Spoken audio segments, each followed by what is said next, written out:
Ito yung sinasabi ko sa inyo mga idol na medyo malawak-lawak na palayan. Dahil mula dito, mula dyan, mula doon sa dulo, palayan lahat yan. At nakikita nyo naman may mga bunga na yung palay, malapit na silang mahinog. Mga 2 weeks na lang siguro yan, mahihinog na yan. Magandang araw mga idol. Sa bidyong ito ay isasama ko kayo sa aking paglalakad-lakad dito sa isang baryo dito sa Hsinchu, Taiwan, na kung saan dito ako madalas pumupunta kapag gusto kong marilax ang utak ko, gusto kong ma-rewind o gusto kong makalayo sa ingay ng syudad, ingay ng mga sasakyan. Dahil dito napakaganda dito mga idol, pakiramdam ko nasa probinsya lang din ako. Kung nakikita nyo dito, ilog yan, di ba? Ilog. Ayun, daming tilapia eh. Tsaka pag tingin nyo sa kabila, palayan. Ayan, masukal pa dyan mga idol.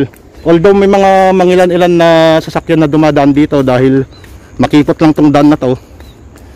Pero hindi sila ganun karami na tulad na sa pinaka main road sa harap na napakadami talaga. Ito tulad niyan yung sinasabi ko. May tayo sa isang mga motor na dumadaan dito. Pero kung titingin ka dito sa mga kabilaan dito mga idol, pakiramdam mo na sa probinsya ka lang. Yan o, palayan, masukal pa na kagubatan. Hindi naman gubat pero mapuno pa. Pagtingin mo naman dito sa kabila, ilog, napakadaming tilapia dyan mga idol. Ayan. Mahilig pa rin sila naman magtanim-tanim kasi dito. Lalo na yung mga matatandang Taiwanese. Gumagawa talaga sila ng paraan para makapagtanim. Ayan o. May mga lugar pa dito na lalo na doon sa may bandang dulo na pupuntahan natin mamaya, medyo malawak yung lupain na tinatamnan nila doon ng palay. Medyo malawak ang palayan doon. Ito mga tanim nilang mga saging, masipag sila magtanim-tanim. Lalong-lalo na yung mga matatanda, mga idol. Yan o, may bunga pa. Oh. Huli niya si Manong namimingwit. Yan mga idol, nakikita nyo, ang daming tilapia doon sa dulo. Yan si Kuyang. Tingnan natin kung may makukuha siya. Sa awa ng Diyos, wala pa naman kumakagat. Ayun o. Pero mamaya siguro pagbalik natin, maraming siyang makuhuli. Kasi nakikita nyo doon sa banda roon mga idol, ang daming tilapia. Di ko alam kung bakit, pero parang hindi nila pinapansin ng mga tilapia dito. Walang nagkaka-interes. May mga nanghuhuli dito paminsan-minsan na nakikita ko, pero wala akong nakikitang mga Pinoy. Kadalasan dito mga Thailander, ayan. Mga paminsan-minsan mga Chinese mismo, mga Taiwanese nakikita ko nang namimingwit dito. Pero mga Pinoy wala pa akong nakita. Siguro nahihiya o ano. Ayun. Walang nakuha si Manong. Mamaya siguro pagbalik natin, lakad-lakad muna tayo. Ayan. Sa umaga dito mga idol, madalas ako naglalakad dito. Kasi nga alam niyo naman, trabaho sa factory, nakaka-stress kung minsan. Hindi pala minsan, madalas. Nakaka-stress, kung minsan nakakapagod.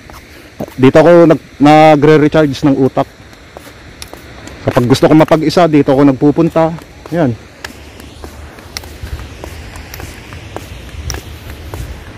Doon kasi sa banda doon, kung nakikita nyo, sa banda doon mga idol, mga building na yan na karamihan dyan, mga factory na dyan. Pero kita nyo doon sa tabi ng mga building na yan, mga ano pa rin yan, mga palayan, mga tinatamnan nila ng gulay.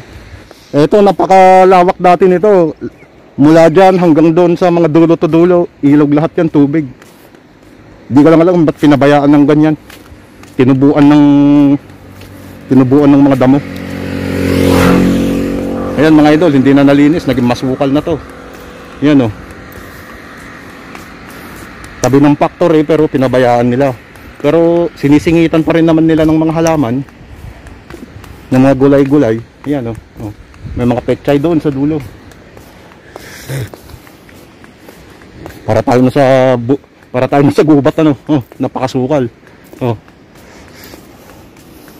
Kapag diniretso natin tong daan na to, doon sa pinakadulo nito mga idol, dagat naman.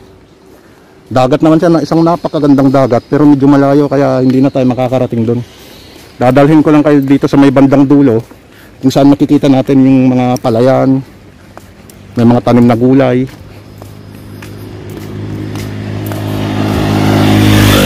Ayun mga idol, yung simbahan ng Buddhist. Mga Buddhist sila dito, karamihan. Pero may mga mangilan-ilan pa rin naman mga Christian. Marami pa rin naman nakikitang mga Christian. Ayan dito mga idol, si Manang oh. Nagdidilig ng halaman niya, nasa loob ng net, nakikita nyo ba? Mga petsa, ayan, may mga mais, mga saging. Karamihan ng mga nakikita ko dito ng mga nagtatanim ng halaman, mga matatanda. Halos wala kang makitang mga bata kasi karamihan nag-aaral o nasa kumpanya. Yan. Siguro libangan na rin ng mga matatanda to. Dito nila pinapalipas yung mga oras nila sa pagtatanim-tanim.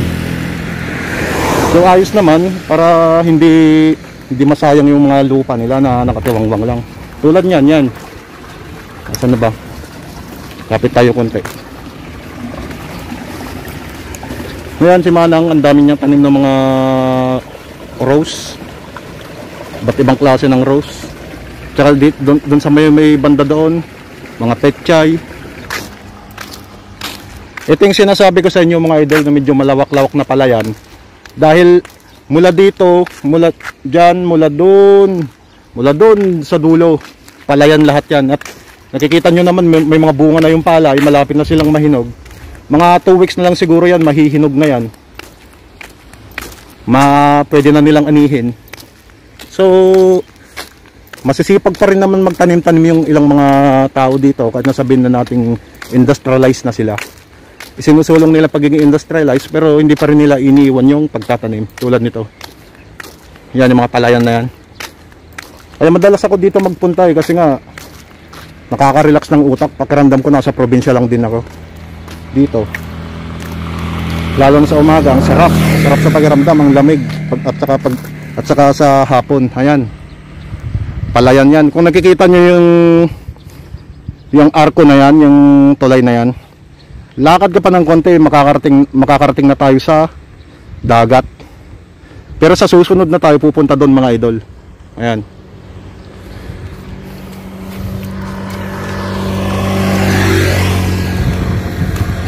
Dati ang ganda rin ng ilog na to.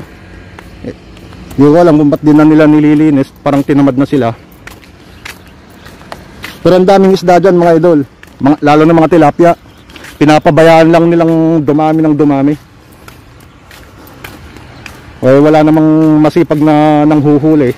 Maliban lang sa mga ilan-ilan na Thailander, Vietnamese, yan. Pero Pinoy, wala akong nakikitang nanghuhuli dyan. Ayan. Kung nakikita nyo, may mga paisa-isa lang na dumadaan dito ng mga... So ito. Yan, malapit nang mamunga yung mga palay nila. Pero iba pa rin yung sa atin. Kasi sa atin, alagang-alaga talaga. Sila, saktong pang ano lang siguro to. Saktong pangkain lang. Yan o. Makikita nyo yung mga butil. Parang hindi siya naalagaan ng abono masyado. Parang hindi na-isprehan masyado. Yan. Hindi tulad sa atin na talagang ang bunga ng mga palay ito talagang yumuyuko. Dito malapit nang mahinog yung mga nila. Malapit nang mahinog yung mga palay nila pero yung bunga halos nakatayo pa rin. Ayan. Saktong pang lang siguro to sa kanila, saktong pangkain lang. Hindi mo masasabi na pangbenta kasi gobyerno naman halos humahawak dito. Hindi tulad na sa atin, sari-sarili eh. Tignan nyo natin yung ilog. Ayan, tulad nyan, may konting tubig lang yan, pero kung nakikita nyo yan, yung daming tilapia. Ayun, lumalabas sila doon sa may nilalabasan silang parte, yung daming tilapia. Nakikita nyo ba? Ayun, may isang dalag pa doon, nandun sa may mga water lily. Pero hindi siya kumikilos. Laking dalag. Dito naman mga tilapia. Yan. Mabilis silang dumami mga idol kasi nga wala naman ang huhuli sa kanila, walang naglalason o basta dumadami lang sila ng dumadami. Ayan, mula dito hanggang doon, palayan lahat yan.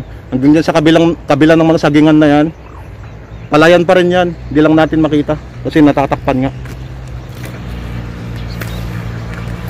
Hula ko dito mga 3 weeks na lang to.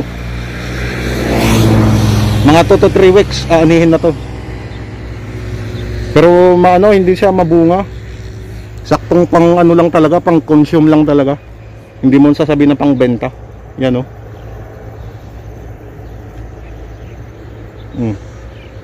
Medyo magulang na yung iba, pero nakatayo pa rin. Kung sa atin yan, medyo nagsisimula ng manilaw eh. Kung sa atin yan, ano na yan eh, nakayuko na yan. Nakayuko na yung mga bunga sa sobrang dami. Ayan, kung nakikita nyo, halos ako lang dito mag-isa.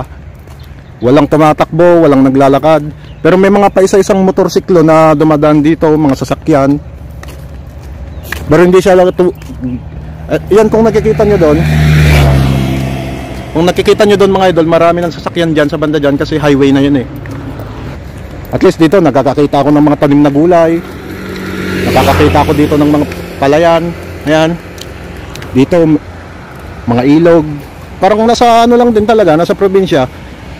Ito mga idol, sinasabi ko, yung kulay pulang tulay na yan, at saka yung mga net na nakalagay na yan, kapag diniretso natin yan, makakarating na tayo sa dagat. Kasi dito ano na to eh, mga building na to, mga factory na, yan. Kung nakikita niyo yung mga part na yan, highway na kasi yan, highway na. Malapit na tayo makarating doon sa dulo ng kalsada, pero sa ngayon, ito na lang muna ang i-video natin. Ayan, nakarating na tayo. Nandito na tayo sa dulo mga idol, pero hindi na tayo pupunta dyan kasi highway na yan, baka mabangga tayo habang nagbibideo tayo. So kung nakikita nyo naman, dito na rin yung dulo ng palayan. Yan. Ganda, di ba? Maganda para sa akin kasi matagal na akong hindi nakakakita ng ganito. Ilang taon na rin ako dito sa Taiwan. So pabalik na tayo. Balik na tayo. At least dito kahit papaano nakakakita pa rin tayo ng mga ganito. Hindi puro makina ang nakikita natin, hindi puro mga produkto na pang-industrial. At least dito nare-relax pa rin o nare-rewind pa rin ang utak natin. Lalo sa umaga, ang sarap dito, lamig kasi malapit na lalo sa dagat. Ma-presko yung hangin. Ang init na mga idol. Naglalakad na tayo pabalik. Kasi nga alas 9 na, mag-alas 10 na nga yata. Dapat maaga tayong pumunta dito. Sa susunod, agahan natin magpaglalakad-lakad natin. Ayun, mga batang tilapia, dami oh. Daming isda. Nakakain ba to? Ito. Ano ba to? Matigas. Anong prutas kaya to? Sigurado nakakain to eh. Mga Chinese pa, marami silang alam pagdating sa ganito. Kahit tong hinog na, matigas pa rin. Yan oh. Huwag na natin tikman, baka mamaya medyo biglang bumulang bibig natin dyan.